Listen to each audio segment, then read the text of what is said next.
The initiated reader will have no difficulty in evoking the sound, which is to be associated in the present instance with nothing vulgar or vain. This lean, pale, sallow, shabby, striking young man, with his superior head, his sedentary shoulders, his expression of bright grimness and hard enthusiasm, his provincial, distinguished appearance is, as a representative of his sex, the most important personage in my narrative. He played a very active part in the events I have undertaken in some degree to set forth. And yet the reader who likes a complete image, who desires to read with the senses as well as with the reason, is entreated not to forget that he prolonged his consonants and swallowed his vowels, that he was guilty of elisions and interpolations which were equally unexpected, and that his discourse was pervaded by something sultry and vast, something almost African in its rich, basking tone, something that suggested the teeming expanse of the cotton field.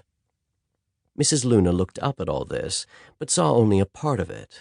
Otherwise, she would not have replied in a bantering manner, in answer to his inquiry, "Are you ever different from this?" Mrs. Luna was familiar, intolerably familiar. Basil Ransom colored a little. Then he said, "Oh, yes. When I dine out, I usually carry a six-shooter and a bowie knife." And he took up his hat vaguely, a soft black hat with a low crown and an immense straight brim. Mrs. Luna wanted to know what he was doing. She made him sit down. She assured him that her sister quite expected him, would feel as sorry as she could ever feel for anything, for she was a kind of fatalist anyhow, if he didn't stay to dinner. It was an immense pity. She herself was going out. In Boston, you must jump at invitations. Olive, too, was going somewhere after dinner, but he mustn't mind that. Perhaps he would like to go with her. It wasn't a party. Olive didn't go to parties. It was one of those weird meetings she was so fond of. "What kind of meetings do you refer to? You speak as if it were a rendezvous of witches on the Brocken." "Well, so it is. They are all witches and wizards, mediums and spirit rappers, and roaring radicals." Basil Ransom stared. The yellow light in his brown eyes deepened. "Do you mean to say your sister's a roaring radical?" "A radical? She's a female Jacobin. She's a nihilist. Whatever is wrong, and all that sort of thing. If you're going to dine with her, you had better know it." "Oh, murder," murmured the young man vaguely, sinking back in his chair with his arms folded. He looked at Mrs. Luna with intelligent incredulity. She was sufficiently pretty. Her hair was in clusters of curls, like bunches of grapes. Her tight bodice seemed to crack with her vivacity, and from beneath the stiff little plaits of her petticoat, a small fat foot protruded, resting upon a stilted heel.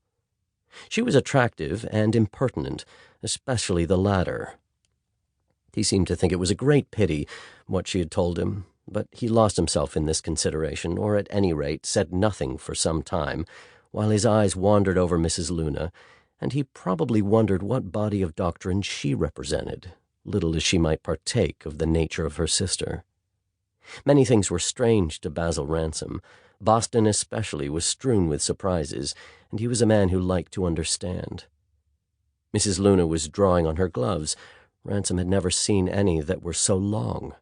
They reminded him of stockings, and he wondered how she managed without garters above the elbow. "Well, I suppose I might have known that," he continued at last. "You might have known what?"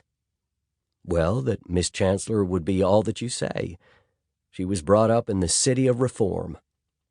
"Oh, it isn't the city. It's just Olive Chancellor. She would reform the solar system if she could get hold of it. She'll reform you if you don't look out.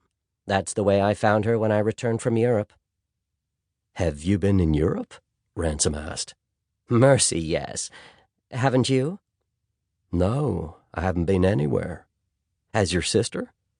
"Yes, but she stayed only an hour or two. She hates it. She would like to abolish it. Didn't you know I had been to Europe?"